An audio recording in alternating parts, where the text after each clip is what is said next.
जय श्री राधे दोस्तों, केपी की वाणी चैनल में आपका स्वागत है। माता रानी का आशीर्वाद पाने हेतु कमेंट में जय माता दी अवश्य लिखे। वहीं अगर आप महाकाल के भक्त हैं तो कमेंट में हर हर महादेव अवश्य लिखे। यकीन जानिए माता रानी संग महादेव की कृपा आप पर और आपके पूरे परिवार पर अवश्य बरसेंगी और आप सब परिवार स्वस्थ एवं सुखी रहेंगे। दोस्तों, आज के वीडियो में आपको नवग्रह के राशि परिवर्तन के आधार पर यह जानकारी देने जा रहा हूं कि 8 जुलाई तक जिन जातकों के विवाह के योग हैं, जिन जातकों के सगाई के योग हैं, जिन जातकों के रिश्ते तय होने के योग हैं, उनके बारे में बताऊंगा। उससे पहले मैं आपको केपी की वाणी की सेवाओं के बारे में बता देता हूं।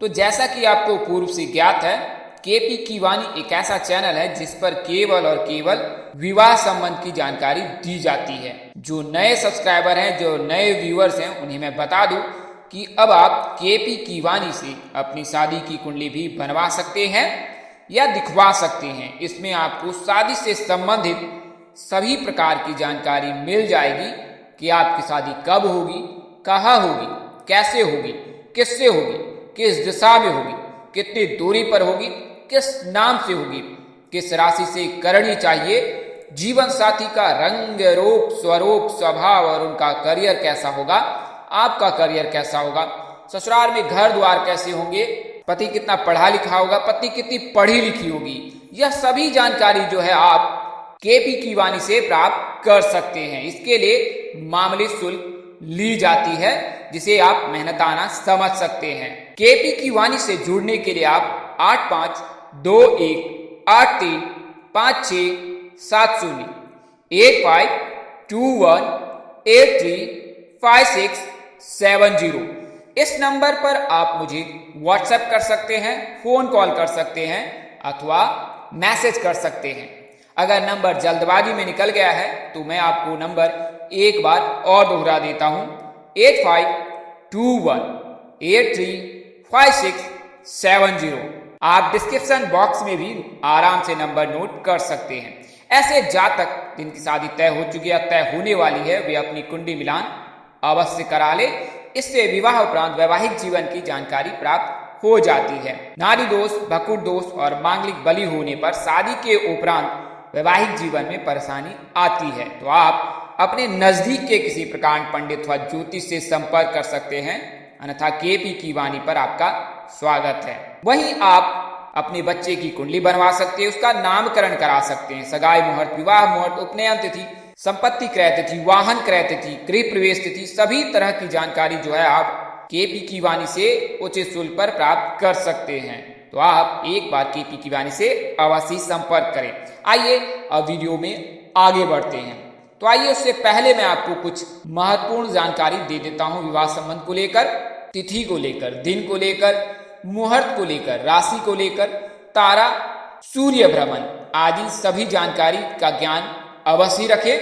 लड़के या लड़की का विवाह कराते हैं तो वैवाहिक जीवन उनका बेहतर और खुशनुमा बीतता है। तो शुभ दिन कौन सा होता है? तो ज्योतिषों की माने तो सोमवार, बुधवार, गुरुवार और शुक्रवार का दिन बेहद ही शुभ होता है विवाह और सगाई के लिए। वहीं मंगलवार का दिन शुभ नहीं माना जाता, इसके लिए भी मंगलवार की तिथि भूल कर भी विवाह निश्चित तय न करें। शुभ तिथियां कौन सी है? आइए अब शुभ तिथियां जान ले। तो द्वितीया, तृतीया, पंचमी, सप्तमी, एकादशी और त्रयोदशी का दिन शुभ माना जाता है या त्रयोदशी की तिथि शुभ होती है। शुभ मुहूर्त अभिजात मुहूर्त है और गोधली बेला है, जबकि शुभ लग्न राशि मिथुन, कन्या और तुला है। शुभ तारा गुरु और शुक्र है और दोनों का उदय रहना बहुत ही अनिवार्य है। शास्त्रों में ऐसा कहा गया है कि गुरु और शुक्र का उदय रहने के पश्चात ही विवाह के योग बनते हैं और उदय रहने पर ही विवाह करनी चाहिए। सूर्य का भ्रमण किन राशियों में होना चाहिए? तो मेष, वृषभ, मिथुन, वृश्चिक, मकर और कुंभ राशि में, जबकि शुभ नक्षत्र रोहिणी, मृगशिरा, मघा, उत्तर फाल्गुनी, हस्त, स्वाति, अनुराधा, मूल, उत्तराषाढ़ा, उत्तर भाद्रपद एवं रेवती है। शुभ करण कौन सा होता है? तो बाबा, करणी, कौलभ, तैतला, गारो, वनिजाकरण आदि शुभ करण है। शुभ योग कौन होते हैं? तो प्रीति योग, सौभाग्य योग, हर्षण योग, ये सारे शुभ योग माने जाते हैं। आइए कुछ अन्य जानकारी दे दूं। दो कन्या का विवाह एक समय हो सकता है परंतु एक साथ नहीं, यानी 1 महीने में हो सकता है, 2 महीने में अंतराल पर हो सकता है, किंतु एक मंडप पर 2 कन्याओं की शादी नहीं होनी चाहिए। एक कन्या का वैवाहिक कृत्य समाप्त होने के पश्चात द्वार भेद और आचार्य भेद के जरिए 2 कन्या का विवाह हो सकता है। एक समय में 2 शुभ कर्म करना उत्तम नहीं माना जाता है। उसमें भी कन्या के विवाह के अनंतर पुत्र का विवाह हो सकता है, किंतु पुत्र विवाह के अनंतर पुत्री का विवाह 6 महीने तक नहीं करनी चाहिए। शास्त्र में पुत्र विवाह के अनंतर पुत्री के विवाह की जो तिथि या अनुमानित समय है वो 6 महीने तक दिया गया है। इसका अवश्य ख्याल रखें। 1 वर्ष में सहोदर भाई अथवा बहनों का विवाह शुभ नहीं माना जाता है, यानी अगर जुड़वा भाई बहन है तो एक ही वर्ष में उनके विवाह बिल्कुल ना करें। वर्ष भेद अवश्य ध्यान रखें। समान गोत्र और समान प्रवर वाली कन्या के साथ विवाह नहीं करना चाहिए। विवाह के पश्चात 1 वर्ष तक पिंडदान, मृतका स्नान, तिल तर्पण, तीर्थ यात्रा, मुंडन, प्रेतानुगमन आदि नहीं करना चाहिए। विवाह में छींक दोष भी नहीं लगता है, यानी कि अगर विवाह के समय में कोई छींक दे तो इसका दोष नहीं लगता है। वहीं वैवाहिक कार्यक्रम में स्पर्श का भी दोष नहीं लगता है, यानी कि अगर छोटे बड़े के पांव लग जाए तो इसमें स्पर्श का भी दोष नहीं लगता है। तो इन चीजों का अवश्य ध्यान रखें। आइए अब मैं आपको नवग्रह राशि परिवर्तन की पूरी जानकारी दे देता हूं। तो सर्वप्रथम सूर्य की बात करते हैं तो सूर्य वर्तमान समय में वृषभ राशि में है और 15 जून को मिथुन राशि में प्रवेश कर जाएंगे। इसके बाद जो है मंगल वर्तमान समय में मीन राशि में है और 27 जून को जो है वो मेष राशि में प्रवेश कर जाएंगे। बुध वर्तमान समय में वृषभ राशि में है और 2 जुलाई तक वृषभ राशि में ही रहेंगे और 2 जुलाई के बाद जो है वो मिथुन राशि में प्रवेश कर जाएंगे। बात करें गुरु की तो गुरु वर्तमान समय से लेकर अगले साल 22 अप्रैल 2023 तक जो है मीन राशि में ही उपस्थित रहेंगे।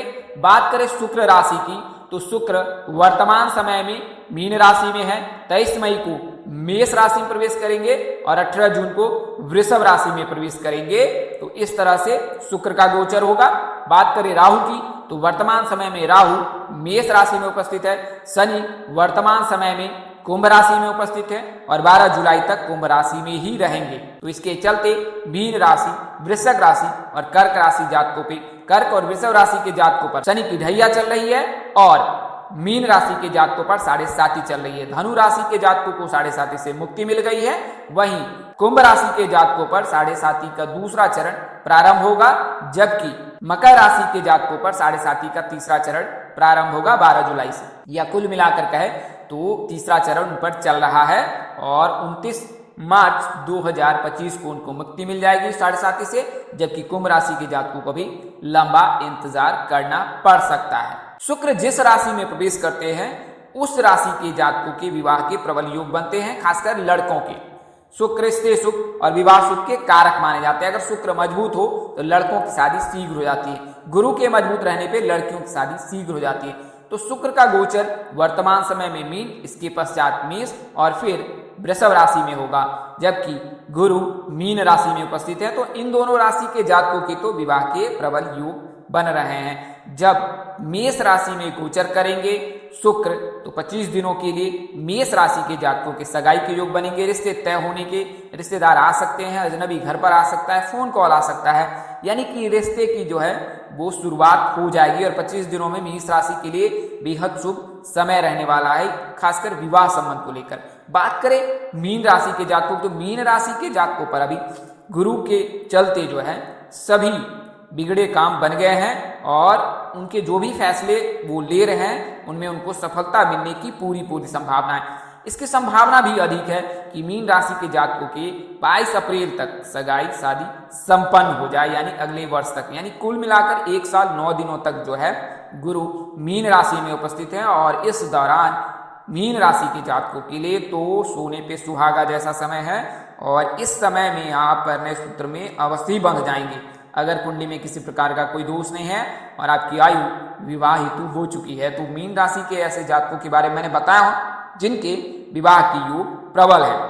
तो मेष, वृषभ और मीन तीनों के बारे में मैंने आपको बताया है शुक्र के राशि परिवर्तन से और मीन राशि के परिवर्तन से 8 जुलाई तक, इस सीजन में 8 जुलाई तक लग्न का मुहूर्त है, यानी कि विवाह मुहूर्त तिथि 8 जुलाई को अंतिम है। तो उस दिनों तक दरिक पंचांग के हिसाब से, मिथिला पंचांग के हिसाब से, दोनों ही पंचांग के हिसाब से अंतिम विवाह मुहूर्त जो है या अंतिम विवाह तिथि वो 8 जुलाई के। तो 8 जुलाई तक इन तीनों राशि की जातकों के लिए जो है रिश्ते आ सकते हैं, शादी तय हो सकती है, शादी की बातचीत चल सकती है और एक दूसरे से मिलना जुलना यह क्रम भी जारी हो सकता है। वहीं बात करें कि सूर्य राशि परिवर्तन, सूर्य राशि परिवर्तन वर्तमान समय में वृषभ राशि में है और 15 जून को जो है मिथुन राशि में प्रवेश कर जाएंगे। तो सूर्य के राशि परिवर्तन से ऐसे जातक जिनकी आयु 27 वर्ष से अधिक है और अगर आप वृषभ राशि के जातक हैं या मिथुन राशि के जातक हैं तो आपके 8 जुलाई तक योग हैं।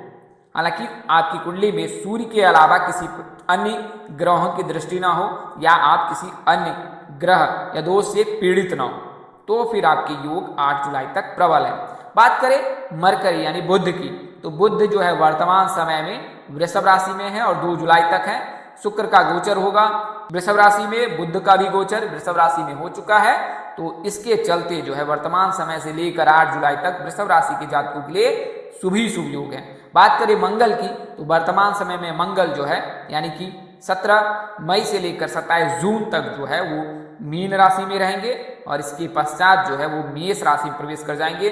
तो 10-11 दिनों के लिए मेष राशि के जातकों के लव मैरिज के योग बनेंगे, यानी कि 8 जुलाई तक आप उस दौरान अपने माता पिता से बात कर सकते हैं। लव मैरिज के इच्छुक जातक जो प्रेम प्रसंग में है और लव मैरिज करना चाहते हैं तो अपने माता पिताजी से बात कर अपने प्रेम विवाह की इच्छा जता सकते हैं, बतला सकते हैं और उनको अवश्य सफलता मिलेगी। तो मंगल से मेष राशि के, मीन राशि के जातकों के लव मैरिज के योग बनेंगे। वहीं बुध से, शुक्र से, गुरु से इनके रहने से जो है वो अरेंज मैरिज के योग बनेंगे। बात करें राहु और शनि की, तो अगर सप्तमेश में राहु स्वामी बन बैठा है, लग्न में राहु की दृष्टि है और अंतर्दशा भी राहु की चल रही है, तो ऐसी परिस्थिति में राहु यानी कि मेष राशि के जातकों के योग हैं। इसके अलावा ऐसे जातक जिनके सप्तमेश स्वामी राहु है, लग्नेश स्वामी राहु है, उसकी दृष्टि है और अंतर्दशा चल रहा है उनकी कुंडली पर राहु की, केतु की, तो उनके भी विवाह के योग हैं। बात करें शनि की, तो शनि अगर सप्तम भाव में दृष्टि बना दी जिस जातक की और उसकी आयु 30 वर्ष से अधिक है तो उसके विवाह के योग बन रहे हैं 8 जुलाई तक। तो मैंने आपको इस वीडियो में उन 4 राशियों विस्तार से बताया है जिनके विवाह के योग 8 जुलाई तक बन रहे हैं। तो दोस्तों इस वीडियो में बताई गई जानकारी ज्योतिष पंचांग मान्यताओं, धर्म ग्रंथों, ग्रह राशि परिवर्तन के आधार पर दिए हैं। हमारा उद्देश्य महज आपको सूचना पहुंचाना है, आप इसे सूचना हेतु ले। इसके अतिरिक्त अगर आप इनको मानते हैं, अपनाते हैं अथवा उपयोग करते हैं तो इसके आप स्वयं जिम्मेदार हैं। आप चाहे तो केपी की वाणी संपर्क करें अथवा अपने नजदीक के किसी प्रकार पंडित अथवा ज्योतिष से संपर्क कर यह जानकारी प्राप्त कर सकते हैं। इस तरह की अन्य वीडियो देखने के लिए हमारे चैनल के डैशबोर्ड अथवा प्लेलिस्ट पर जाए और अपनी राशि अनुसार वीडियो अवश्य देखिए। तो दोस्तों आपको यह जानकारी कैसी लगी, लाइक, कमेंट, शेयर कर हमें अवश्य बताएं। अगर आप मेरे चैनल पर पहली बार विजिट कर रहे हैं तो चैनल को सब्सक्राइब कर लें, साथ ही बेल आइकन को प्रेस करना ना भूलें। माता रानी की कृपा से आपके चेहरे पर हमेशा मुस्कान बनी रहे, आप स्वपरिवार स्वस्थ एवं सुखी रहें। आप सभी के प्यार और स्नेह के लिए आप सबको हृदय से धन्यवाद करता हूँ। आप लोग इसी तरह हमारे साथ जुड़े रहें। इन्हीं शुभकामनाओं के साथ आपसे विदा लेता हूँ कि जल्द एक नए वीडियो और एक नई जानकारी लेकर आपके समक्ष हाजिर होऊंगा। तब तक के लिए इस नाचीज दोस्त को इजाजत दें। नमस्कार, जय श्री राम दोस्तों, जय श्री कृष्णा, जय माता दी, जय वाहिगुरु।